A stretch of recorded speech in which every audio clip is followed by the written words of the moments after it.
and then he had no complaints and he had no regrets. Quote, "It's been a quiet ride. I know great passions, seen amazing wonders, fought in a war, helped make peace. I lived very well, and I kept on deprived from all comforts.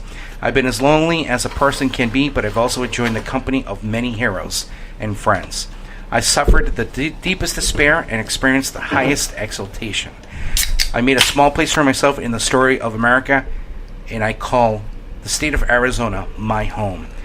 McCain had not been in Washington since December, leaving a vacuum in quarters of the Senate and television news studios. He roamed for decades. In recent months, he was not completely quiet, however, blasting President Donald Trump in series of tweets and statements that showed that since he was sick, he had not lost his appetite for a political fight. President Donald Trump did tweet that he sent out his deepest regrets and sympathies to the McCain family, and that was obviously something that needed to happen, and I'm glad it did. So there you go. Excuse me. McCain. The question would be, how sincere was it, though? Well, was it because he had to do it as as the president, or did he do it because I know what you're trying to say. McCain will be in the state of Arizona's capital on Wednesday, the day McCain would have turned 82 years old, believe it or not, according to the state governor, Doug Ducey. There will be a service for McCain in Arizona this week. A Republican close to McCain family had told news reporters. McCain will also have a memorial service at the National Cathedral and in Annapolis, Maryland, where he'll be laid to rest, according to sources. So, yeah, this guy screamed American war hero, Senate, ran for president. I mean, how much more can you get? POW. Yeah. So there you go. God rest his soul. God rest his soul. All right, so let's go into ladies' room. What do you have for us this week? So I'll give you a little story here. My ladies' room is going to be super short. I'm so not feeling good. Super short. So I was at a venue, and there were several stalls in the bathroom. So here I am. I'm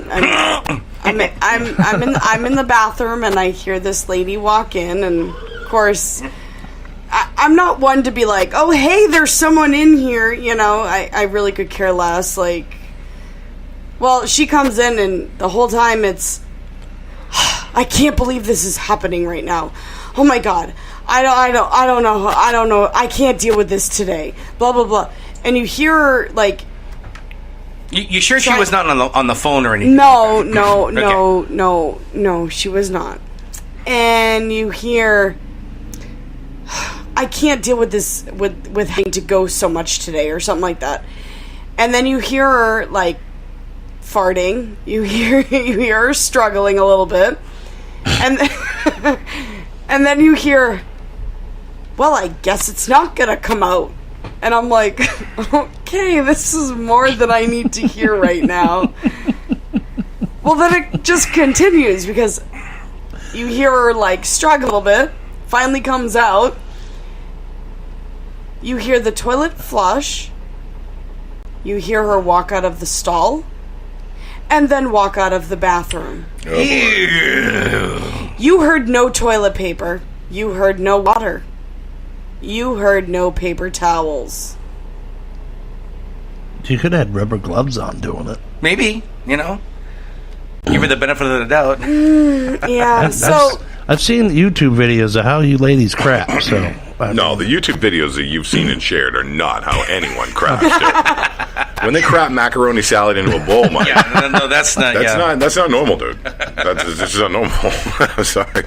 So my ladies' room for today is, ladies, please take into consideration, first of all, other people that may be in the bathroom. We don't want to hear that you're struggling.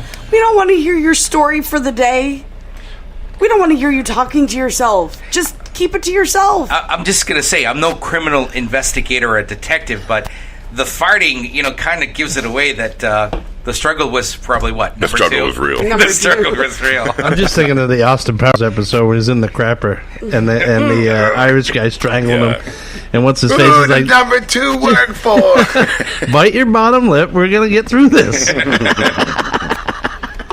All right, so... And then second of all, just, be mindful that there are other people and... honestly, the last thing we want to do is go touch something that you just, Yeah, that's the worst part of it, is how do you leave the bathroom after all that? You know what I mean? Nothing but, paper towels and... Well, was this a bar?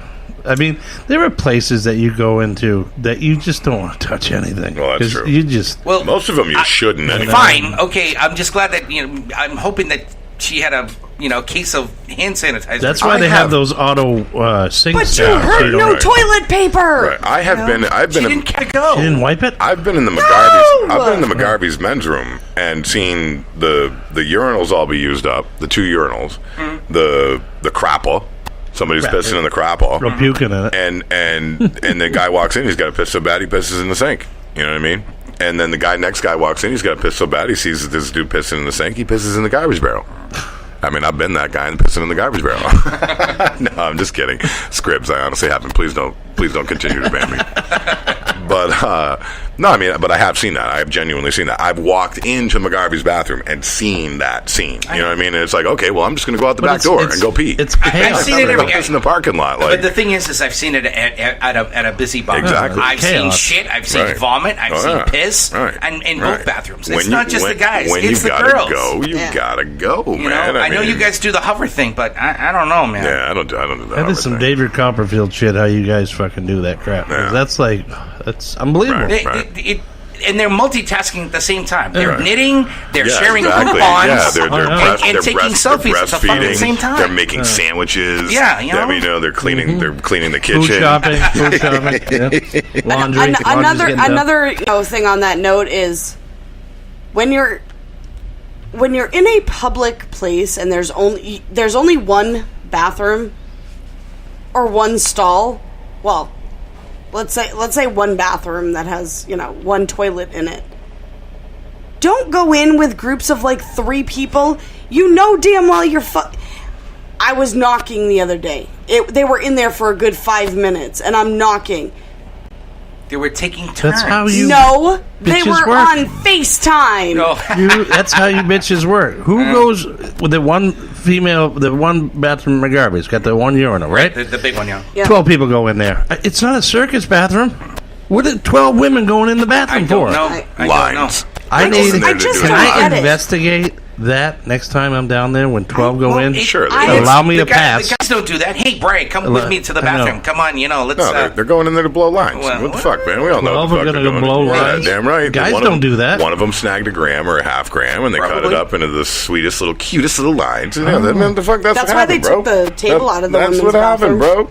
Yeah, exactly right. They took the table out of the women's bathroom because they were cutting up coke on it. I'm not saying it's just McGarvey's. I'm just saying when I see a crew of women go into one women's room, 9 times out of 10, I'm figuring they're not just going in there to chit chat. Yeah, they're going in there to blow coke. Yeah, this isn't baby powder that goes on the face anyway. Right. All right, let's do this.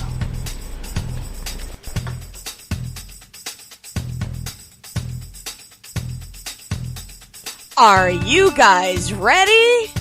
It's Trigger the Driggers. Call in now and join in on this conversation. 603-217-5400. And now back to your hosts, Bernie D, Craig Driggers, and Mad Mike. 603-217-5400 is the phone number. Gentlemen. Yeah. What? I posted this news story earlier this week on our CommonSense New Hampshire Facebook page. Tell me what you think. A man said he was waking up a 13-year-old girl that he was accused of trying to sexually assault. Police received a report of a sexual assault involving a minor previous Saturday. During the investigation, the mother of the minor told police that she hosted 2 children and this 18-year-old Jason Warren for the night in her living room. When she went to go check on the three, the mother witnessed her 13-year-old daughter exposed beneath the waist down, and Warren putting his face 2 inches from the girl's private area, according to the affidavit that was given to the police. When confronted, Warren became frantic and covered the girl in his clothed body with a blanket, according to the document. He told the mother that he was only trying to wake the girl up. The 13-year-old told authorities she was confused when she woke up to find her bottom half exposed. Police said that the other minor did not witness anything. Police arrested and charged Warren with attempted felonious aggravated sexual assault. This isn't the first time Warren had trouble with the law. Warren had an arrest in May May 25th for felonious aggravated sexual assault. Again, victim under 13. The mother also told police Warren impregnated a 14-year-old girl 2 years ago. And according to that affidavit, Warren has a bail set at $10,000 cash or corporate surety. Gentlemen, where does this blame go to? The mother or the 18-year-old? Well, the 18-year-old to begin with, but there's definitely some fault on the mother's part. I mean, this is why are you letting somebody that had all these charges? It's your 13-year-old She daughter. probably didn't know. The mother probably did not know. You know what? Ignorance is not a defense. Okay, agreed. Ignorance. You got the right lawyer, it is. Well, I mean, ignorance of the law is not a defense. You could plead down that, but I mean, Dude, you got the right lawyer. You got big bucks. You could plead. Sorry, I was picking my nose and it just... No, I didn't notice. That's cool. Normally, I just snot rocket. No, I'm just saying. No, I mean, that's... Right. No, whatever. On a side note, that's how Bernie wakes me up. With snot rockets... I do? Bernie sure it's me? Bernie wakes up with snot rockets. That's fucking... Oh, that's one of the coolest shit I've ever heard. That's some of the coolest shit I've ever heard. Like, I've been able to get away with some serious shit with some girls I've dated, but snot rocketing on them to wake them up is not among them. That's pretty cool. I have been able to do some cool shit, but never snot. Okay, so back to the topic. Who the fuck at 8 o'clock at night from a 1-800 number calls you? A scam. If you have a Fuck with them. 13-year-old daughter, Wait. if you have a 13-year-old daughter and you're hosting a sleepover, and it sounded like there was 2 girls and 1 guy, according to the Two story. 13-year-olds and All right. the 18-year-old. So if you're a mother and you're hosting, you're allowing this shit to happen, and there's an 18-year-old you're letting in your house, and you are acting like you have no fucking idea who this guy is. Where was the fucking common sense? It's completely... This is the trigger, ladies and completely gentlemen. devoid of common sense. Why are you leaving 2 13-year-olds and an 18-year-old in the same room? Right. Yeah. Okay, so the girl was passed out. I had no idea. So the girl was passed out, right? According to the story. Yes. Which sounds to me like, I mean, I realize that 13-year-olds do eventually fall asleep. We all do. But, I don't know, it makes me wonder if there was a little bit more going on there. You know what I mean? Like, maybe some alcohol. You know what I mean? Like, I don't know. But all I know is that Girls nowadays, it's a fucked up they situation. dress sexy. You see them on the internet. You just see them like expose Where? themselves at the underage of. Dude, Right. Go to the mall. Hold on one Go to second. the mall. You and I- Even the beach. You and I both. You and I are both old school. You're going to tell me that your 13-year-old daughter is going to say, "Hey, listen, I have a friend over. He's 18, but we're going to be sleeping in the living room." Would you let that fucking happen? I don't think so. Not me. Well, bear in Not mind. me. Okay, now, bear in mind, 13 to 18 is 5 years apart, right? So, I get that the ages are so young, right? But I'm not arguing for this in any way, shape, or form. So please don't misunderstand. But I'm just saying it is 5 years apart. So I could see I wouldn't agree to this if I was the parent here. There's no fucking way. If Sydney at 13 was like, I want to have a sleepover with my friend and this guy who's 18, because naturally that would be the question. Well, how old is the boy? He's 18. I'd be like, go fuck yourself. Yeah. There's no goddamn way. No, right. But 13 to 18 is only 5 years apart. So if you take, like, I don't know, say my proclivities into I've been dating girls that were a whole lot fucking younger than me than 5 years. But again, every girl that I've ever dated has been clearly an adult, of statutory age, to my knowledge. But I mean, again, you're only talking 5 years. So the point of what I'm saying here is, I could almost hear an argument made for yes, he's 18, but you know what I mean. And maybe if you had a very